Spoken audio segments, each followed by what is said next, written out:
Hey everybody, here's a few quick tips on some good technique for our upcoming belt testing and graduation. If you're practicing at home, one thing you want to do is make sure that you always practice in a good stance. And you've heard me say time and time again in class that you want to have your hands up.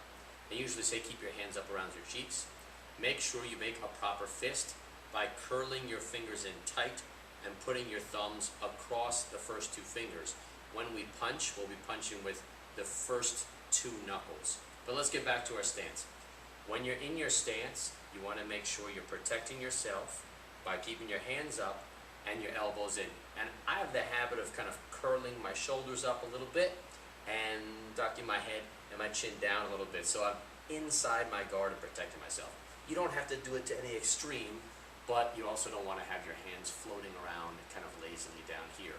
So keep your hands up, keep your elbows in, bend your knees. You're going to have one foot in front and one foot in back. Whether you have the right foot in front or whether you have the left foot in front is really up to you. Since I'm right-handed, my right hand being my dominant side, I tend to put my left side in front, to use my left hand for the jab and my right hand as a stronger punch with the cross. But again, that's up to you. So one foot should be in front and one foot should be in back. Once you're getting that set, make sure your knees are slightly bent, your weight's in the middle. You got your back heel just slightly up. You also want to watch out for having your feet pointed in wildly different directions when you're doing a good stance.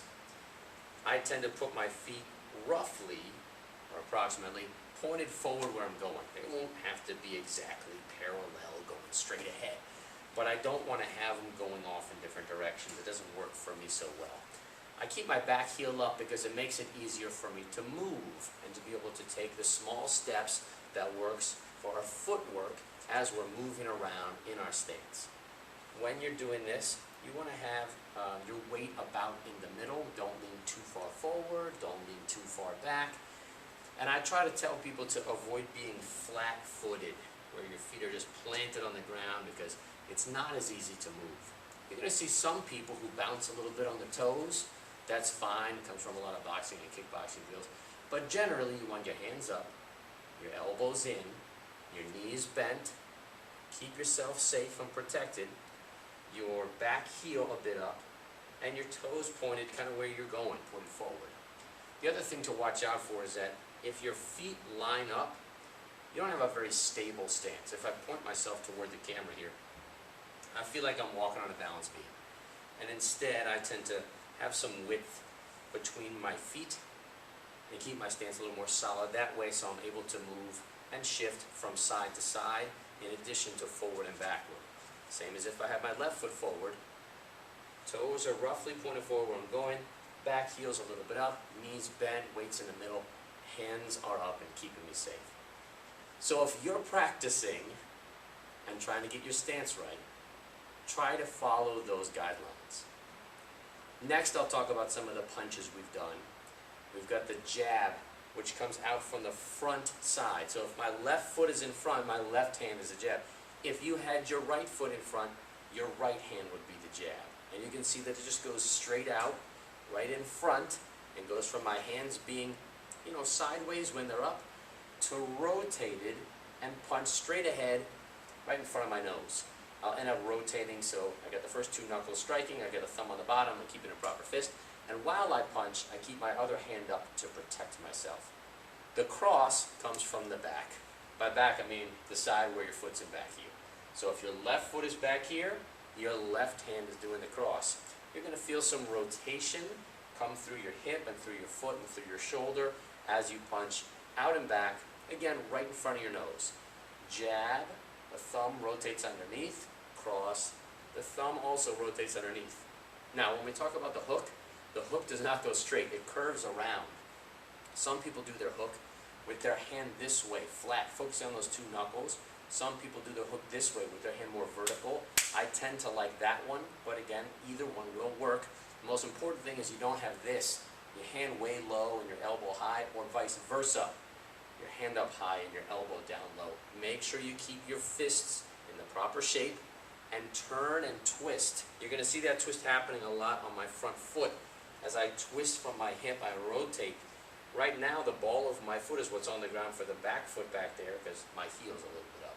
But that'll change as I shift my weight and twist and turn. Now, we could do a hook like this, but let's aim it more specifically. So you can aim to the head, which I'll just say is right in front of my own, like right out in front of my nose that way.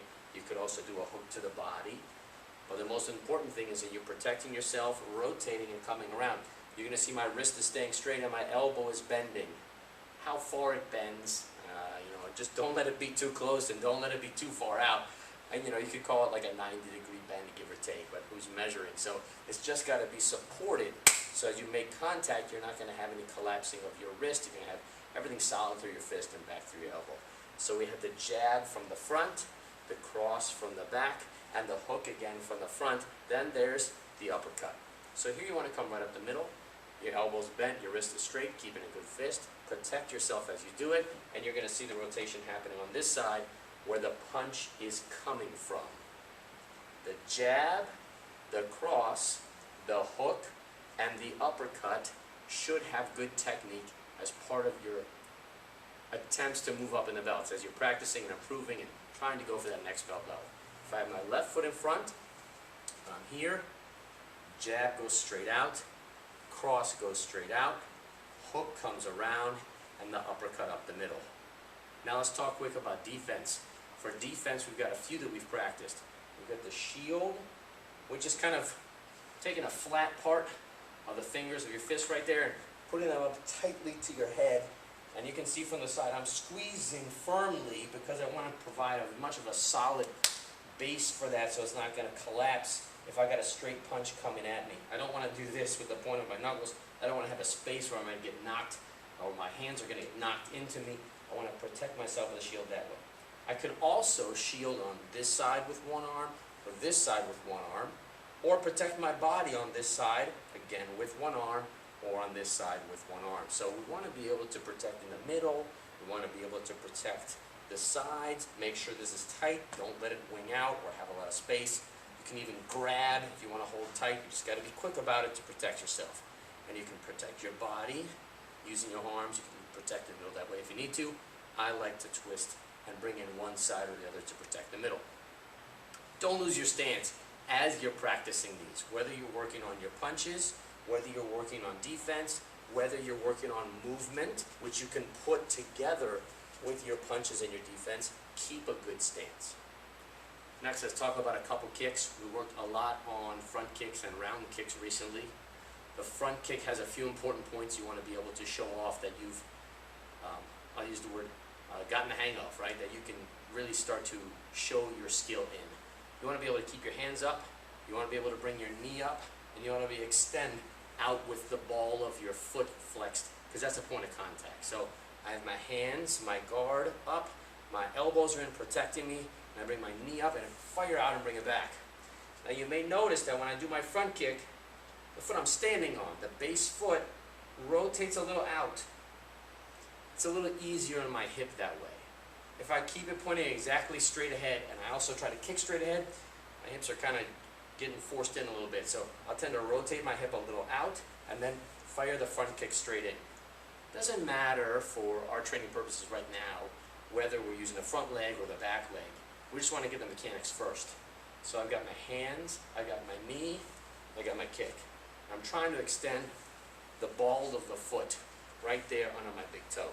The round kick is similar, but it's going across instead of straight ahead.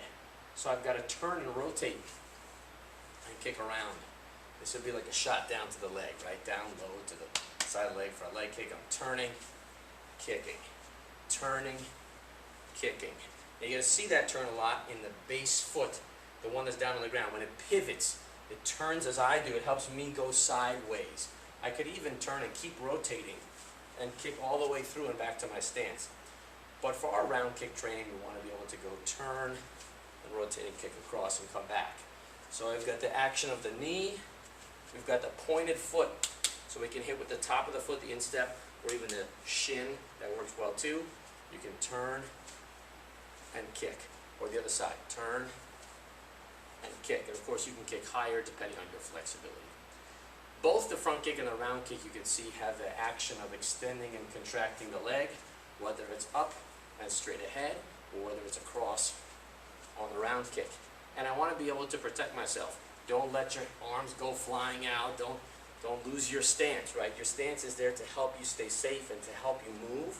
So while you have that, you can fire your kicks. You can fire your kicks and try to maintain the good technique as you're practicing, as you go along. Now I mentioned about moving, and I mentioned about putting your techniques together. That's when we get into combinations. The combinations that we train will combine things like footwork and putting the punches and kicks together in combinations. But those combinations are built on the good technique of the individual moves. So I would say that the most important thing is to get good at those individual moves and then learn how to put them together in a combination. And as you get your combinations down, you can start to mix together some of the different techniques that we worked on, just like the blue striping class where I give you a specific combination to learn. When you come for the test, I may ask you to show some of those moves by themselves, like how to perform a jab, or how to do a front kick. Or I might check your stance just to see that it's really good, or that you can move in it and take those small steps and not lose your stance. I might check to see that you can protect yourself from getting hit, so you're building up the reflexes for defending and protecting yourself. Or we might work on, for the test, escaping from some of the grabs and holds that we've done in class, like the grab on the wrist, where we escape out and get away from that weak or weaker part of the grip where the thumb is. Besides all the technical points of the punches and kicks and blocks and everything we're learning, one of the most important things that I'll watch for is how a student is able to focus and pay attention.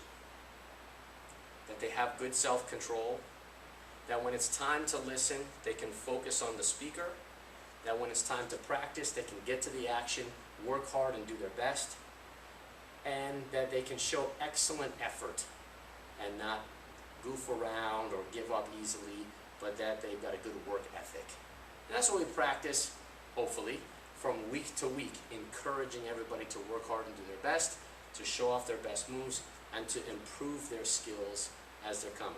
Whether those skills are the punches that we're learning, whether those skills are things like the elbow strike or the knee strike or defensive maneuvers to protect yourself or moving in your stance and making sure everything can fit together into different combinations of techniques, whether you can escape from different grabs or holds that we're learning, or even work on those fitness exercises that we practice. Those are the kinds of things that I would look for in the belt testing or graduation. I would sum it up this way. You want to show off your best moves, that they're technically correct, that they have good technique, that they're strong, that they're fast, that they're balanced. And you want to match that with a good attitude, a hard-working attitude, a respectful attitude, and the ability to stay focused and have self-control and do your best when it's time to work hard. If you have any questions, please feel free to contact me right away and I'll be glad to help you out.